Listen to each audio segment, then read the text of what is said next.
इस वीडियो के अंदर अपन चैप्टर नंबर 3 जो कि है मैट्रिक्स वो स्टार्ट करेंगे वाले। तो सबसे पहले भाई अपन देखते हैं मैट्रिक्स की डेफिनेशन क्या है। जनरली मैट्रिक्स होता क्या है? Matrix a set of M N numbers. क्या होता है? एक सेट होता है किसका? एम एन नंबर्स, ठीक है। और वो एम एन नंबर्स अरेंज किए जाते हैं in the form of an ordered set of M rows and N column. अगर मैं इन शॉर्ट बात करूं तो मैट्रिक्स जनरली होता क्या है? मैट्रिक्स जनरली अपने पास क्या होता है? m क्रॉस n नंबर्स का क्या होता है? अरेंजमेंट, ठीक है। m क्रॉस n नंबर्स का क्या होता है? अरेंजमेंट, जहां पर m अपने पास क्या होती है? n क्या होते हैं अपने पास? ठीक है भाई। इसको इस तरह से भी बोल सकते हैं, ये रेक्टेंगुलर अरेंजमेंट होता है एम एन नंबर्स का, ठीक है। क्या बोल सकते हैं? रेक्टेंगुलर अरेंजमेंट्स होता है किसका? एम क्रॉस एन नंबर्स का, जहां पर एम क्या होते हैं? रोज, और एन क्या होते हैं? कॉलम्स, ठीक है। अगर उसके बाद बात की जाए ऑर्डर ऑफ मैट्रिक्स, क्या? ऑर्डर ऑफ मैट्रिक्स यानी कि कितने ऑर्डर का मैट्रिक्स, तो उसके अंदर अपने को क्या करना होता है? Number of rose cross number of column. इसी को आप क्या बोल देते हैं? ऑर्डर ऑफ मैट्रिक्स, जहां पर m क्या होता है अपने पास? रोज, और n क्या होता है? कॉलम्स, ठीक है। ये थी मैट्रिक्स की डेफिनेशन और मैट्रिक्स के ऑर्डर। अब जो अपने पास मैट्रिक्स होती है उसकी ये जनरल नोटेशन होती है, ठीक है। ये जो A11 A12 A13, ठीक है, A11 A12 A13 and up to so on, इन सब को आप बोलते हैं एलिमेंट। यानी कि A11 एक एलिमेंट, A12 दूसरा एलिमेंट, A13 तीसरा एलिमेंट, A14 चौथा एलिमेंट एंड अप टू सो, ठीक है। कोई भी एक नंबर उठा लेंगे, A33, ये क्या है? एलिमेंट। और सारे एलिमेंट को अरेंज कर दे किस फॉर्म में? M क्रॉस n, ठीक है। किसमें अरेंज कर दे? M क्रॉस n, तो अपने पास क्या मिल जाएगी? मैट्रिक्स M क्रॉस n, ठीक है। इसका ऑर्डर ये क्या हो जाएगा? Order M cross n, where M are rows and n are columns। उसके बाद अपने पास आती है भाई जनरल नोटेशन। क्या आती है? जनरल नोटेशन, या इसको बोल सकते हैं एब्रीविएशन। यानी कि अपन मैट्रिक्स को शॉर्ट फॉर्म में कैसे डिनोट कर सकते हैं, ठीक है। ये मेरे पास एक कोई मैट्रिक्स है Aij, क्या? Aij यानी कि M क्रॉस n की कोई मैट्रिक्स। M क्या है मेरे पास? नंबर ऑफ रोज, मैं लिख देता हूं। M क्या है मेरे पास? नंबर ऑफ रोज, और n क्या है मेरे पास? नंबर ऑफ कॉलम्स, ठीक है भाई। M क्या है मेरे पास? नंबर ऑफ रोज, n क्या है मेरे पास? Number of column.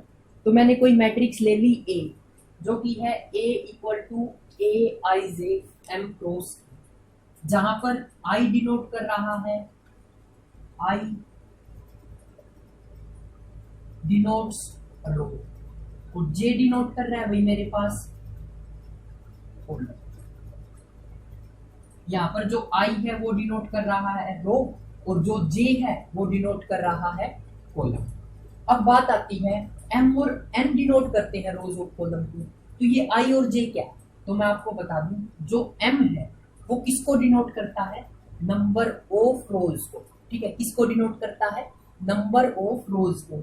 और जो N है वो डिनोट करता है नंबर ऑफ कॉलम्स को, ठीक है। अब I क्या डिनोट करता है? कौन सी रो, ठीक है। इसमें तो हम M से अपने को पता चलेगा कितनी रोज है, I से अपने को पता चलेगा कौन सी रो है। ध्यान से समझना इस बात। यहाँ पर दो चीजें हैं, क्या है? एक तो M है, एक N। M बताता है नंबर ऑफ रोज, यानी कि अपने पास एक मैट्रिक्स के अंदर कितनी नंबर ऑफ रोज है। N क्या बताता है? एक मैट्रिक्स के अंदर कितने नंबर ऑफ कॉलम्स, ठीक है। उसके बाद मैंने लिख दिया Aij, ठीक है। I डिनोट करता है रो, ठीक है। इस चीज को ध्यान से समझना, यहाँ पर डाउट आ जाता है। M डिनोट करता है नंबर ऑफ रोज को, और आई डिनोट करता है कि कौन सी रो है। सिमिलरली जे डिनोट करता है कि कौन सा कॉलम। मान के चलो मेरे पास 6 कॉलम है। कितने कॉलम है? 6 कॉलम, या इसको 3 मान दो, ठीक है। मेरे पास 3 कॉलम। अब 3 कॉलम में से जे डिनोट करेगा कि कौन से कॉलम का एलिमेंट ले रहे हैं। यानी कि अगर मैं मान के चलो AI3 ले रहा हूं, तो मैं थर्ड कॉलम का ith रो में से एलिमेंट ले रहा हूं, ठीक है। ith रो का थर्ड कॉलम का एलिमेंट ले रहा हूं, ठीक है। ये अपने को एग्जैक्ट लोकेशन बताता है, ठीक है। अब आई की मैक्सिमम वैल्यू क्या हो सकती है? आई क्या है मेरे पास? रोज। तो देखो 1 2 3 4 5 6 अप टू m। m क्या डिनोट करता है? नंबर ऑफ रोज। तो अपने पास जो मैक्सिमम वैल्यू हो सकती है किसकी रो की, वो हो सकती है 1 और m के बीच। मैक्सिमम वैल्यू कितनी हो सकती है? 1 और m के बीच। सिमिलरली अगर मैं आपसे कहूं i की मैक्सिमम या मिनिमम वैल्यू कितनी हो सकती है, सॉरी j की मैक्सिमम या मिनिमम वैल्यू कितनी हो सकती है, तो आप कहोगे j की वैल्यू 1 से लेकर n तक हो सकती है। तो ये देखो कॉलम मेरे पास, अगर मैं इसको लिखूं 1 1, कॉलम फर्स्ट और लास्ट में क्या लिखा मैंने? 1 है, तो लास्ट कॉलम क्या हो सकता है? n, ठीक है। तो ये थी भाई जर्नल बातें मैट्रिक्स के बारे में। एक बार फिर से रिपीट कर देते हैं। मैट्रिक्स जनरली क्या होती है? एक रेक्टेंगुलर अरेंजमेंट होती है किसकी? m क्रॉस n नंबर्स की, जहां पर m किसको डिनोट करता है? रोज को, और n किसको डिनोट करता है? कॉलम को, ठीक है। उसके बाद ये अपने पास क्या है? जर्नल नोटेशन है किसकी? मैट्रिक्स की। और मैट्रिक्स का ऑर्डर क्या होता है? अगर मैं रोज और कॉलम की मल्टीप्लाई लिख दूं तो मेरे को क्या मिल जाएगा? मैट्रिक्स का ऑर्डर मिल जाएगा। उसके बाद बात आती है जर्नल नोटेशन। तो मैंने इसकी जर्नल नोटेशन लिख दी भाई, a equal to aij m cross n। फिर मैंने बताया m नंबर ऑफ रोज को डिनोट करता है और i किसको डिनोट करता है कि अब आप कौन सी रो लेके चल रहे हैं, ठीक है। यानी कि अगर i की वैल्यू मैं 1 लिख दूं तो मेरे पास फर्स्ट रो आ जाएगी। और m क्या डिनोट करेगा? नंबर ऑफ रोज, यानी कि एक मैट्रिक्स के अंदर टोटल कितनी नंबर ऑफ रोज है, ठीक है। मान के चलो नंबर ऑफ रोज कितनी है? 3, और मैंने i की वैल्यू 1 ले ली, तो मैं फर्स्ट रो के बारे में बात कर रहा हूं, ठीक है। ये i और m के बीच में डिफरेंस। अब अपने पास जो नेक्स्ट पार्ट आता है वो आता है मैट्रिक्स के टाइप। ये one of the most important part है भाई, इसको थोड़ा ध्यान से देखिए।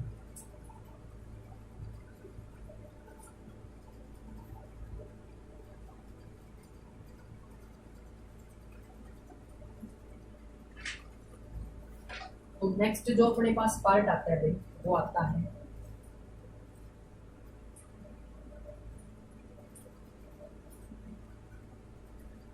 Types of matrix. तो सबसे पहले जो अपने पास मैट्रिक्स की टाइप होती है वो होती है रो मैट्रिक्स, ठीक है। क्या होती है? Row matrix. एक ऐसी मैट्रिक्स जिसके अंदर एक सिंगल रो हो, ठीक है। A matrix having a single row, उसको क्या बोलते हैं? Row matrix. A matrix having a single row is known as row matrix. आप क्या करें, जो मैं नोट्स बनवा रहा हूं उनको साथ साथ बना लें, उससे क्या होगा अगर बाद में रिवाइज करोगे तो सारी चीजें आप लोगों को याद आ जाएगी, ठीक है। रो मैट्रिक्स क्या होती है? एक ऐसी मैट्रिक्स जिसके अंदर सिंगल रो हो, उसको क्या बोलेंगे? Row matrix. अब इसके एग्जांपल के बारे में बात कर लेते हैं। एग्जांपल में यहाँ पर उससे पहले देखो, ये मेरे पास कोई मैट्रिक्स थी, ठीक है। A11 A12 A12 A21 A22 A23 A31 A32 A32, ये होते हैं अपने पास नंबर ऑफ रोज। क्या होते हैं? नंबर ऑफ रोज। और जो ये अपने पास यहाँ पर होते हैं ये होते हैं अपने पास रो। तो इस चीज को भी ध्यान रखिए। अब मैंने बोला है कि a matrix having a single row, ठीक है। यहाँ पर कितनी रोज है? 1 2 3, 3 रो है। 1 2 3, 3 कॉलम है। तो यहाँ पर बोला है कि एक ऐसी मैट्रिक्स जिसके अंदर एक सिंगल रो हो उसको बोलेंगे सिंगल रो मैट्रिक्स या रो मैट्रिक्स। तो अब देखो मेरे पास क्या है? सिर्फ एक रो है, तो अब मैं इसको क्या बोलूंगा, रो मैट्रिक्स। ठीक है, एक ऐसी मैट्रिक्स जिसके अंदर सिंगल रो हो उसको बोलेंगे रो मैट्रिक्स। उसके बाद जो सेकंड नंबर पे आती है अपने पास वो आती है कॉलम मैट्रिक्स। कॉलम मैट्रिक्स बिल्कुल सेम है रो की तरह। एक ऐसी मैट्रिक्स, कॉलम मैट्रिक्स कौन सी मैट्रिक्स होती है, a matrix having a single column, क्या हो, अ सिंगल कॉलम। एक ऐसी मैट्रिक्स जिसके अंदर सिर्फ एक ही कॉलम हो उसको क्या बोलेंगे, कॉलम मैट्रिक्स। अगर मैं इसके एग्जांपल की बात करूं तो एग्जांपल मेरे पास होगा A11, A21, A3। ठीक है, ये मैंने जनरल नोटेशन ली है। ठीक है, अब देखो जो मेन चीज आती है भाई वो आती है अपने पास ऑर्डर।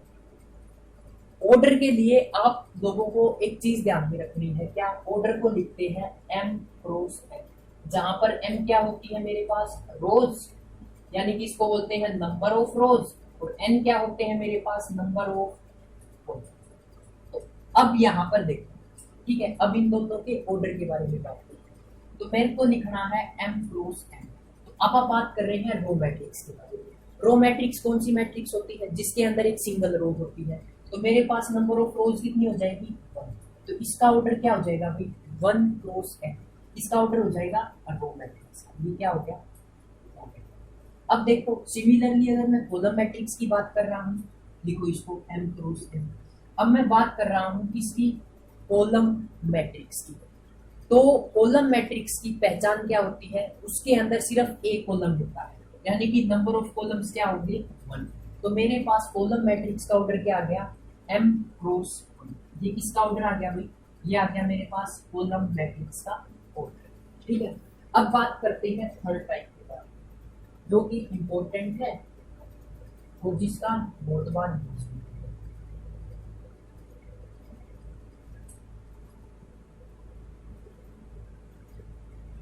थर्ड आती है भाई मेरे पास स्क्वायर मैट्रिक्स। क्या आती है, स्क्वायर मैट्रिक्स। अब स्क्वायर मैट्रिक्स क्या होती है, स्क्वायर मैट्रिक्स आप स्क्वायर पढ़ते हैं, स्क्वायर के अंदर क्या होती है, चारों साइड बराबर।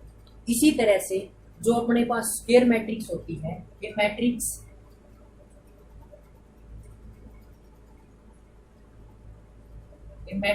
Having same number of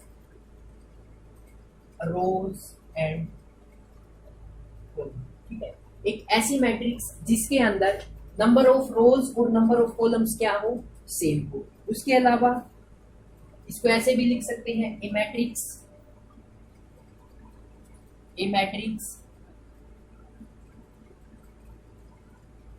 in which number of rows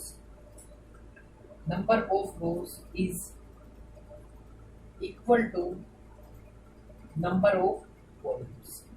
ठीक है भाई, ये मेरे पास क्या होगी, स्क्वायर मैट्रिक्स। तो इन शॉर्ट में इसको लिख सकता हूं, number of rows equal to number of column. n किसको डिनोट करता है, नंबर ऑफ रोज को, n किसको डिनोट करता है, नंबर ऑफ कॉलम्स को। तो मेरे को यहां से मिल गया कि number of rows equal to number of columns, उसको मैं क्या बोलूंगा, स्क्वायर मैट्रिक्स। ठीक है भाई, अब इसके एग्जांपल के बारे में बात कर लेते हैं। तो A11, A12, A21, A2।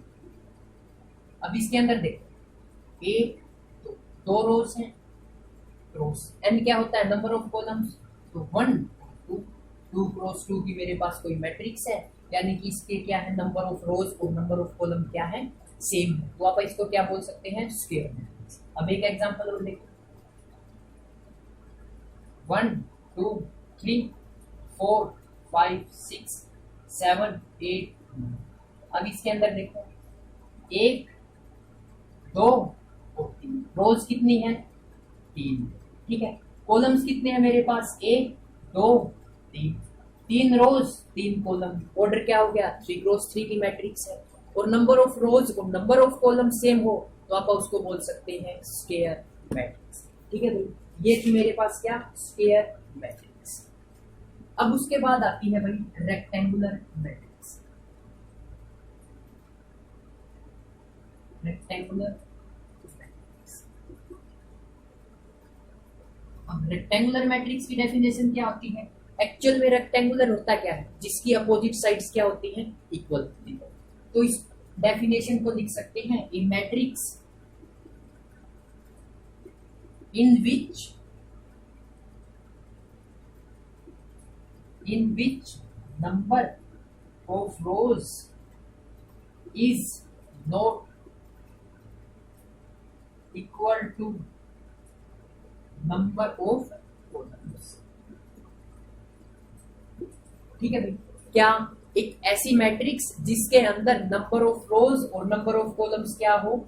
Equal ना हो, तो उसको क्या बोल सकते हैं हम? Rectangular matrix. ठीक है, अब इसके अंदर भाई एनसीईआरटी ने दो टाइप्स की रेक्टेंगुलर मैट्रिक्स बता रखी है। देखो, हॉरिजॉन्टल और वर्टिकल। अब ये हॉरिजॉन्टल क्या होती है, वर्टिकल क्या होती है, वो मैं आप लोगों को बता देता हूँ। जो अपने पास पहला टाइप है वो है हॉरिजॉन्टल।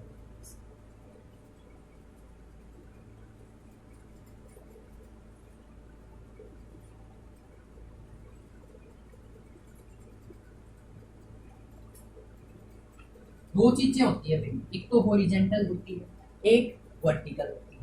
हॉरिजॉन्टल मेरे पास कुछ इस तरह से होती है और वर्टिकल मेरे पास कुछ इस तरह से होती है। ठीक है, इन दो चीजों को याद करना है, हॉरिजॉन्टल और वर्टिकल। ठीक है, अब हॉरिजॉन्टल की डेफिनेशन के बारे में बात करें तो एक ऐसी मैट्रिक्स जिसके अंदर नंबर ऑफ कॉलम्स ग्रेटर हो, इसे नंबर ऑफ रोज।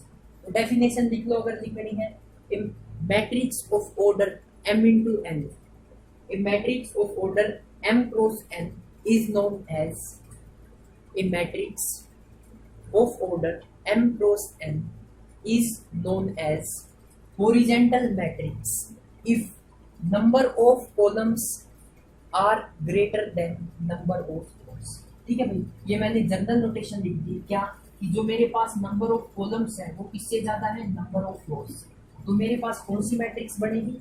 मेरे पास मैट्रिक्स बनेगी भाई हॉरिजॉन्टल मैट्रिक्स। अब इसके एग्जांपल के बारे में बात कर लेते हैं। 1 2 3 4 5 6, ये मेरे पास क्या है? Horizontal matrix. अगर मैं आप लोगों से कहूँ इसका ऑर्डर बताओ भाई, ऑर्डर के अंदर आप क्या लिखते हैं? m cross n। m क्या होता है? Number of rose. काउंट करो, 1 2, तो मेरे पास जो नंबर ऑफ रोज है वो क्या है? 2। फिर लिखते हैं n। n क्या होते हैं? Number of columns. तो नंबर ऑफ कॉलम्स 1 2 3, तो मेरे पास मैट्रिक्स का ऑर्डर क्या हो गया? 2 क्रॉस 3। ये क्या आ गया मेरे पास? मैट्रिक्स का। ठीक है, अब देखो क्या कंडीशन सेटिस्फाई हो रही है? जो मेरे पास नंबर ऑफ कॉलम्स है वो क्या है? ज्यादा। किससे? नंबर ऑफ रोज से। तो यहाँ पर n क्या है? यहाँ पर n है मेरे पास 3, यानी कि number of rose greater than number of column. तो अपने पास जो गिवन मैट्रिक्स है वो क्या है? Horizontal matrix. ठीक है फिर, ये डेफिनेशन पूछ लेता है एक या दो नंबर। उसके बाद क्या आती है भाई मेरे पास? उसके बाद मेरे पास आती है वर्टिकल मैट्रिक्स। ठीक है, क्या आती है? Vertical matrix. अब आप लोग समझ गए होंगे वर्टिकल मैट्रिक्स क्या होती है? जिसके अंदर नंबर ऑफ रोज ग्रेटर हो किससे? ठीक है, क्या इसको भाई लिख लो, मैं रफ कर रहा हूँ। ठीक है, इस एग्जांपल को लिख लो, मैं रफ कर रहा हूँ। तो अब देखो भाई, क्या नंबर ऑफ रोज इससे ज्यादा होनी चाहिए नंबर ऑफ कॉलम से। तो इसके लिए मैं एग्जांपल लिख रहा हूँ 1 2 3 4 5 6। ठीक है, अब इसका ऑर्डर बताओ। ऑर्डर के लिए आप क्या करते हैं? m cross n। m क्या होता है मेरे पास? नंबर ऑफ रोज। करो काउंट, 1 2 3, तो मेरे पास नंबर ऑफ रोज कितनी होगी? 3।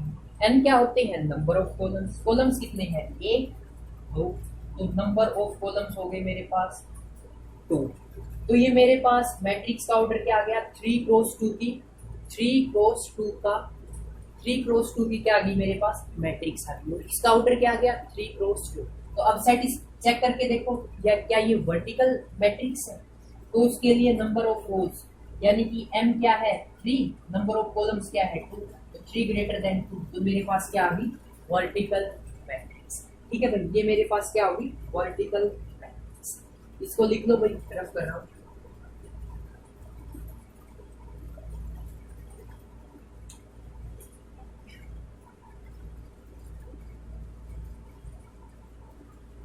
नेक्स्ट मेरे पास आती है भाई डायगोनल मैट्रिक्स। क्या? डायगोनल। यहाँ से भाई क्वेश्चन आ जाता है और इनका आगे एग्जांपल्स में यूज होगा भाई, इसलिए आपको टाइप्स ऑफ मैट्रिक्स का पता होना जरूरी है। उसके बाद अपने पास जो 5th नंबर पे आता है वो आता है डायगोनल। अब डायगोनल सुन के आप लोगों को याद आ रहा होगा क्या? जब आप स्क्वायर बनाते हैं तो स्क्वायर के अंदर डायगोनल्स क्या होते हैं? एक तो डायगोनल्स ये होता है, एक डायगोनल ये होता है। जब आप रेक्टेंगल बनाते हैं तो अपने पास दो डायगोनल आते हैं, एक डायगोनल ये तो एक डायगोनल। डायगोनल मैट्रिक्स के अंदर आप इन्हीं डायगोनल के बारे में क्या करेंगे? बात करेंगे, ठीक है। डायगोनल मैट्रिक्स के अंदर आप इन्हीं डायगोनल्स के बारे में क्या करेंगे? बात करेंगे। तो सबसे पहले डायगोनल मैट्रिक्स की डेफिनेशन। तो ए स्क्वायर मैट्रिक्स, क्या? ए स्क्वायर मैट्रिक्स कैसे लिख सकते हैं? A equal to A I J M rows, यानी कि नंबर ऑफ रोज और नंबर ऑफ कॉलम क्या होने चाहिए? सेम होने चाहिए। किसके लिए? स्क्वायर मैट्रिक्स के लिए। Is said to be, is said to be diagonal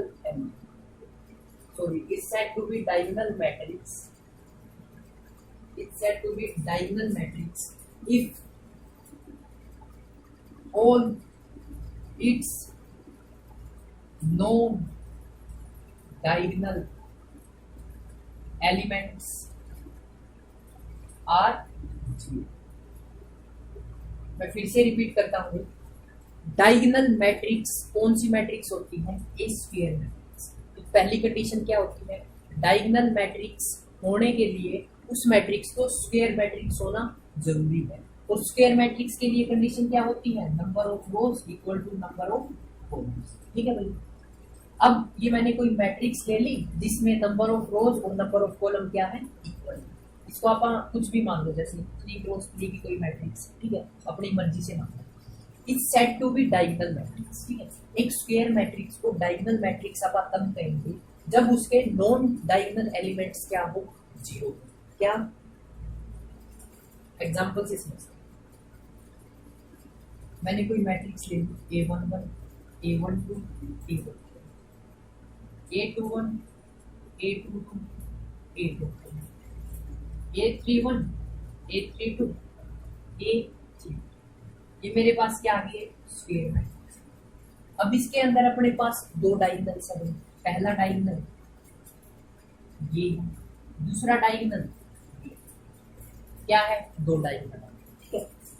अब अपन मैट्रिक्स के अंदर डायगोनल्स को डिफरेंशिएट करने के लिए इनके नाम रख देते हैं। क्या? इसको आप बोल देते हैं लीडिंग और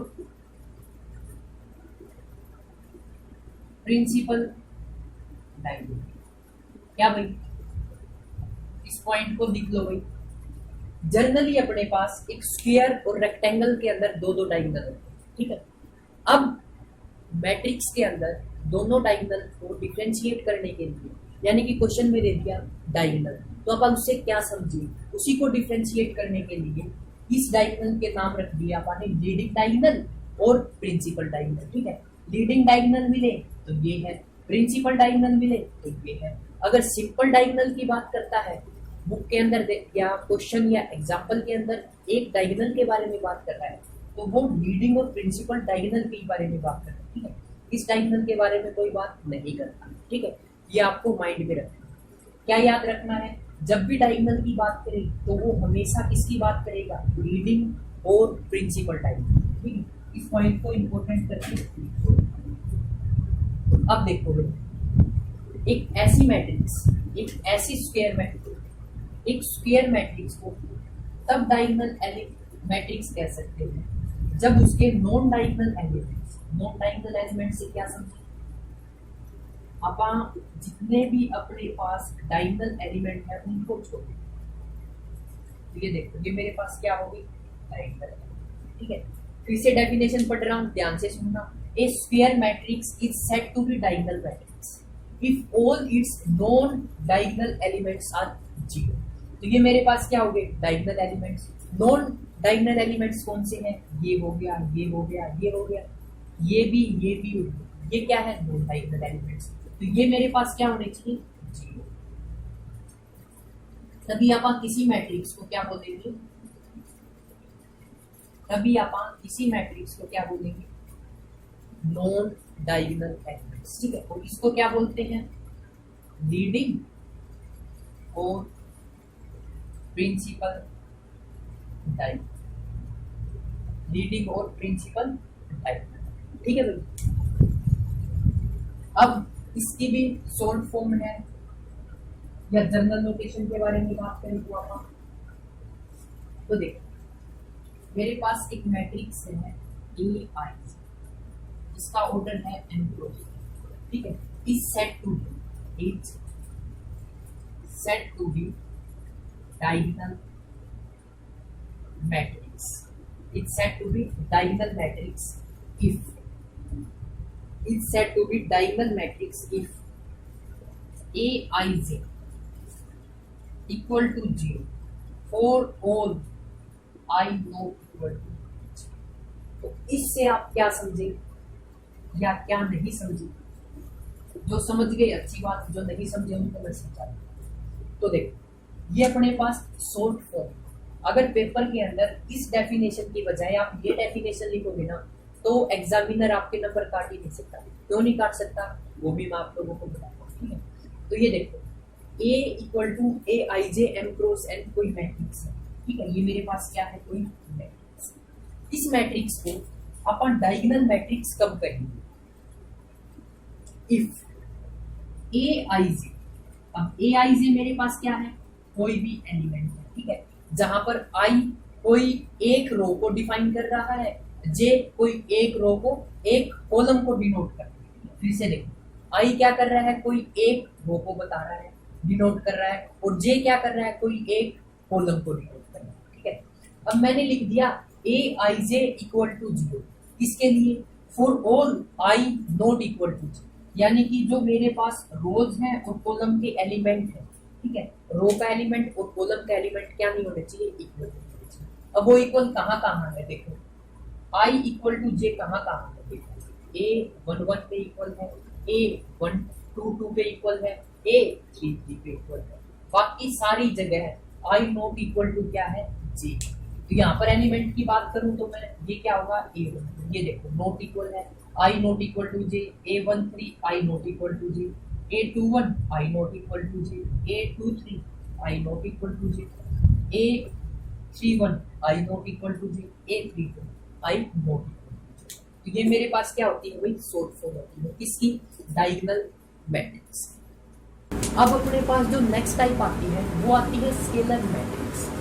अब स्केलर मैट्रिक्स के लिए क्या पहचान होती है ए डायगोनल मैट्रिक्स। तो सबसे पहले स्केलर मैट्रिक्स होने के लिए क्या होनी चाहिए डायगोनल मैट्रिक्स, और डायगोनल मैट्रिक्स होने के लिए कौन से मैट्रिक्स होने चाहिए स्केलर मैट्रिक्स। ठीक है भाई, स्केलर मैट्रिक्स की डेफिनेशन क्या होती है एक diagonal matrix in which all diagonal elements are equal. ठीक है, स्केलर मैट्रिक्स वो मैट्रिक्स होती है जिनके अंदर जो मेरे ये पास ये डायगोनल एलिमेंट्स ये क्या होने चाहिए इक्वल। यहाँ पर क्या है √3 इक्वल है, 2 इक्वल है, -1 -1 यानी कि स्केलर मैट्रिक्स होने के लिए जो भी मेरे पास डायगोनल एलिमेंट्स है वो क्या है same.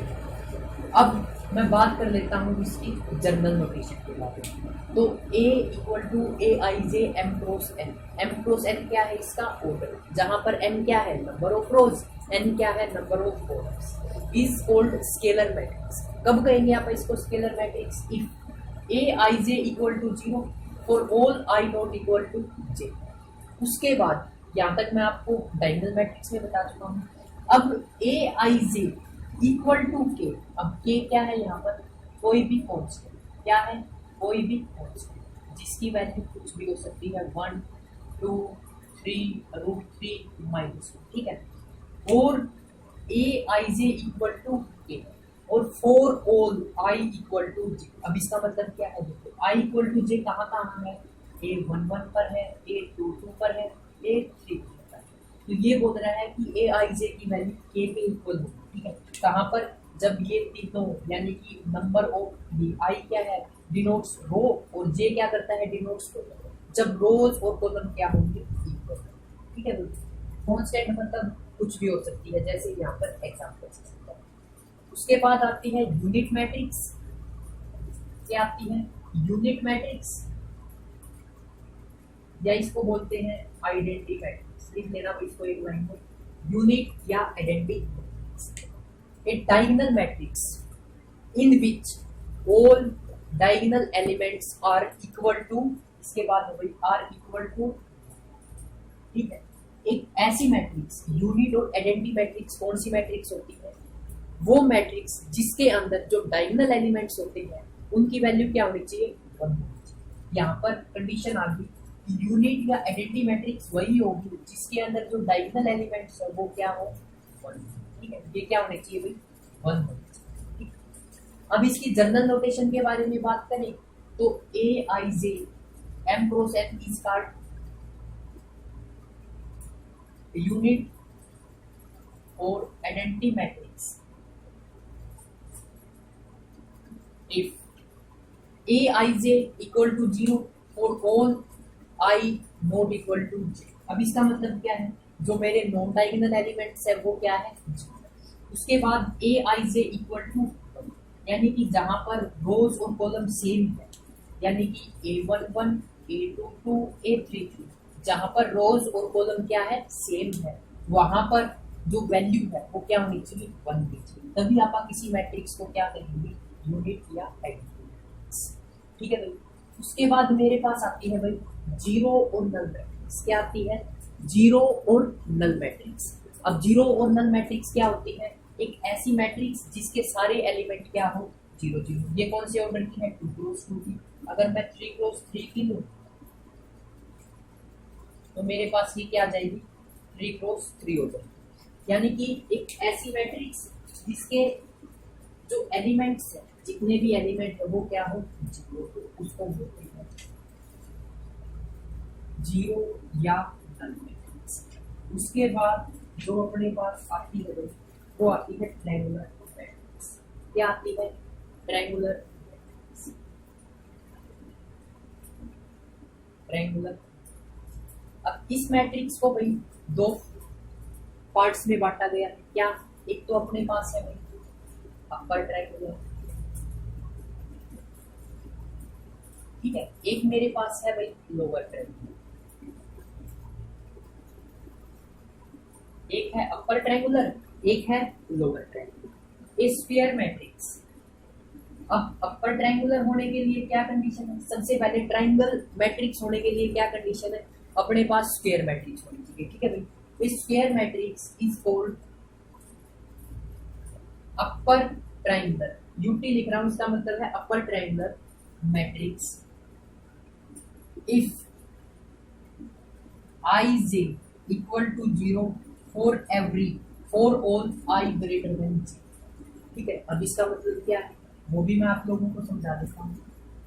a11 a12 a12 a21 a22 a22 a31 a32 a32। अब देखो भाई ये मैंने एक लाइन लिखी, इसका मतलब क्या है ध्यान से देखो। ए आई जी ये कोई एलिमेंट, ये क्या होना चाहिए 0 होना चाहिए। किसके लिए 0 होना चाहिए, जो मेरे पास रो है वो बड़ी होनी चाहिए, किससे कॉलम से। अगर मेरे पास रो बड़ी हो जाए किससे कॉलम से, तो वो एलिमेंट मेरा क्या होना चाहिए 0 होना चाहिए। तो चेक करते हैं कौन सा एलिमेंट, यानी कि किसमें रो बड़ी है कॉलम से। तो सबसे पहले देखो a11 तो नंबर ऑफ रोज और नंबर ऑफ कॉलम क्या है सेम, नंबर ऑफ नहीं रो और कॉलम क्या है सेम। 1 2 रो छोटी है कॉलम बड़ा है, इसमें रो छोटी है कॉलम बड़ा है। अभी यहाँ पर देखो, यहाँ पर क्या है मेरे पास 2, रो क्या है 2 और कॉलम क्या है 1। तो यहाँ पर देखो जो मेरे पास आई यानी कि रो ग्रेटर देन कॉलम, तो ये क्या है रो ग्रेटर देन कॉलम। मैं इसको सर्कल कर देता हूँ, ये क्या होना चाहिए 0 होना चाहिए, ठीक है। a22 यानी रोज और जो कॉलम है वो क्या है सेम। a23 यहाँ पर जो रो है वो छोटी है इससे कॉलम से, ठीक है। अब आता है मेरे पास a31, तो यहाँ पर जो रो है वो बड़ी है इससे कॉलम से। तो ये एलिमेंट 0 होना चाहिए। फिर मेरे पास आता है 3 2। अब ये क्या बोलता है, जो मेरे पास रो है वो बड़ी है किससे, कॉलम से, ये 0 होना चाहिए। ए 3 3। तो यहाँ पर क्या है, रो और कॉलम क्या है, इक्वल। तो अपर ट्रायंगुलर के लिए तो ये देखो मेरे पास क्या है, ट्रायंगल बन गया। अपर ट्रायंगुलर के लिए, अपर ट्रायंगल के लिए अपने पास जो अपर ट्रायंगल के अंदर एलिमेंट्स होते हैं वो 0 नहीं होने चाहिए, और जो अपर ट्रायंगल को छोड़ के एलिमेंट होते हैं वो क्या होने चाहिए। ठीक है, इसको याद कुछ इस तरह से कर दो। कैसे, ये मैंने ट्रायंगल बना दिया, अपर ट्रायंगल के अंदर जितने भी एलिमेंट हैं वो क्या होने चाहिए, नॉन जीरो, और जो अपर ट्रायंगल के अलावा जो एलिमेंट्स है वो क्या होने चाहिए, 0। यानी कि ये सारे एलिमेंट्स मेरे पास क्या होने चाहिए। अब मेरे पास क्या आती है, square matrix is called ULT, यानी lower triangular matrix if Aij equal to 0 for all j greater than. ठीक है, for all j greater than i, या इसको ऐसे भी लिख सकते हो i लेस देन 0। अब इसका मतलब क्या है, देखो फिर से मैं ये बनाता हूँ, A11 A12 A13 A21 A22 A23 A31 A32 A। अब देखो ये मैंने एक लाइन लिखी, Aij equal to 0 for all i less than 0, i less than j, यानी कि जहां जहां रो छोटी होगी किससे, कॉलम से। क्या, जहां जहां रो छोटी होगी कॉलम से वो एलिमेंट क्या होने चाहिए, 0 होने चाहिए। इन शॉर्ट इसको ऐसे भी कर सकते हैं, ये मेरे पास क्या बनेगा, लोअर ट्रायंगल। अब लोअर ट्रायंगल के अंदर जो एलिमेंट्स है उनको छोड़ के बाकी सारे एलिमेंट्स क्या होने चाहिए, 0 होने चाहिए। ये 0 ये 0 ये 0। अब आप इससे भी चेक कर लेते हैं, जो मेरे पास कॉलम है वो क्या होना चाहिए, बड़ा होना चाहिए। तो यहाँ पर देखो रो छोटी है कॉलम बड़ा है, तो ये एलिमेंट मेरे पास क्या होना चाहिए। उसके बाद देखो रो छोटी है कॉलम बड़ा है, तो ये एलिमेंट 0 होना चाहिए। उसके बाद देखो रो छोटी है कॉलम बड़ा है, तो ये एलिमेंट 0 होना चाहिए। उसके बाद कहीं भी चेक कर लो 2 2 रो और कॉलम इक्वल है, ये कंडीशन होल्ड नहीं करती। ठीक है, कहीं भी चेक करोगे ये कंडीशन होल्ड नहीं करती। तो इन शॉर्ट अपर और लोअर ट्रायंगुलर क्या होती है, ट्रायंगल बना के देखो।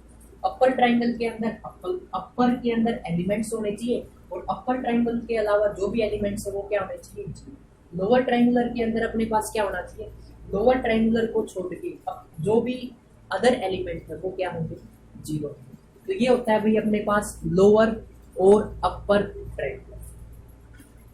उसके बाद भाई कुछ इंपॉर्टेंट पॉइंट्स है वो मैं बता देता हूँ आप लोगों को। ये कई बार एक नंबर में पूछ देता है, या कोई भी आप कंपटीशन वगैरह का एग्जाम देते हो उसके अंदर आता है, minimum number of zeros in upper triangular matrix. इसको लिख लेना, minimum number of zeros in upper triangular matrix of order n। ठीक है, कितने होंगे भाई, n -1/।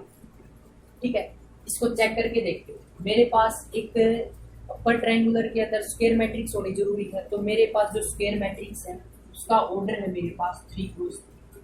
ठीक है, तो यहाँ से मेरे पास n की वैल्यू कितनी आ गई, 3। अब इसके अंदर पुट करके देखो, 3 -1 यानी कि 2 डिवाइड बाई 3 यानी कि 6/3। तो ये आ गया 3 2 जा 6। तो मेरे पास minimum number of zeros upper triangular के अंदर कितने हो सकते हैं भाई, ये हो सकते हैं 3 -1 2 3 2 6। हाँ, 2 हो सकते हैं भाई मिनिमम नंबर ऑफ जीरोस। ठीक है, अब देखो number of zeros in a diagonal matrix, number of zeros in a diagonal of order n, of order.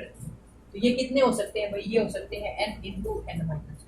Check करके देखो, मेरे पास कोई 3 × 3 ऑर्डर की कोई मैट्रिक्स है, तो 3 3 -1, तो ये मेरे पास आ गया 6। यानी कि मिनिमम नंबर ऑफ जीरोस कितने हो सकते हैं, 6 हो सकते हैं। उसके बाद एक पॉइंट आता है इक्वालिटी ऑफ मैट्रिक्स। उसके बाद मेरे पास जो पॉइंट आता है वो आता है इक्वालिटी ऑफ मैट्रिक्स। ये पॉइंट करने के बाद आपकी जो एनसीईआरटी की एक्सरसाइज 3.1 है वो क्या हो जाएगी, कंप्लीट हो जाएगी। मेरे पास आता है equality of matrix. Equality of दो मैट्रिक्स इक्वल कब होगी भाई, two matrix are equal if and only, ठीक है, इफ एंड ओनली। पहली कंडीशन क्या है भाई, वो क्या होनी चाहिए, सेम ऑर्डर की, क्या होनी चाहिए, सेम ऑर्डर की। दूसरी कंडीशन क्या है, कोरस्पॉन्डिंग एलिमेंट्स, कोरस्पॉन्डिंग एलिमेंट्स मेरे पास क्या होने चाहिए, कोरस्पॉन्डिंग एलिमेंट्स आर सेम। अब एग्जांपल देखते हैं इसके लिए। मेरे पास कोई दो मैट्रिक्स, एक मैट्रिक्स है मेरे पास 1 0 2 3, दूसरी मैट्रिक्स है मेरे पास 0, या इसको लिख लो 1 0 2 x, ठीक है। ये 2 क्रॉस 2 की है, ये मेरे पास क्या है 2 क्रॉस 2, ठीक है। ये मेरे पास कोई मैट्रिक्स। अब मैं इन मैट्रिक्स को सेम कब बोलूंगा, ठीक है, इसको 3 लिखूंगा। इन मैट्रिक्स को इक्वल मैट्रिक्स कब बोलूंगा, पहली बात इनका ऑर्डर सेम होना चाहिए। ये 2 क्रॉस 2 की है, ये 2 क्रॉस 2, तो मेरी पहली कंडीशन क्या कर रही है, सेटिस्फाई कर रही है। उसके बाद सेकंड कंडीशन पे चलो, कोरस्पॉन्डिंग एलिमेंट्स, ए के कोरस्पॉन्डिंग एलिमेंट्स और बी के कोरस्पॉन्डिंग एलिमेंट्स क्या होने चाहिए, सेम होने चाहिए। कैसे, A11 क्या है 1, तो ये एलिमेंट्स क्या है, corresponding elements are equal. A12 क्या है 0, A12 क्या है 0। यहाँ पर क्या है, A21 equal to 2, A21 equal to 2, ये 3 इक्वल टू 3। तो आप कह सकते हैं A and B matrix are, ठीक है भाई, A and B matrix are equal. अब इसके लिए एक एग्जांपल और है भाई, एग्जांपल आप एनसीईआरटी से कर लेना। क्या होगा देखो मैं बता देता हूँ। ये कोई 2 क्रॉस 2 की मैट्रिक्स गिवन होगी, यहाँ पर आपको दे देगा x, यहाँ पर आपको दे देगा y, और कह देगा find the values of x and y। तो सबसे पहले आपको चेक करना है कि दो मैट्रिक्स का ऑर्डर सेम है। अगर दोनों का ऑर्डर सेम है तो पहली कंडीशन इक्वालिटी की सेटिस्फाई करें। उसके बाद अपने को क्या चेक करना है, कोरस्पॉन्डिंग एलिमेंट्स। A11 1 है तो इक्वल है भाई 3, यानी कि कोरस्पॉन्डिंग एलिमेंट्स भी क्या है, इक्वल। तो यहाँ से आप लिख सकते हैं x equal to 2 and y equal to 0। तो ये मेरे पास क्या है, x और y की वैल्यूज है। तो भाई ये था अपने पास मैट्रिक्स का फर्स्ट पार्ट। नेक्स्ट पार्ट के लिए चैनल को सब्सक्राइब कर लो। वीडियो कैसी लगी कमेंट करके जरूर बताओ। तो thanks for watching creative study के। नेक्स्ट वीडियो में मिलते हैं नेक्स्ट पार्ट के साथ।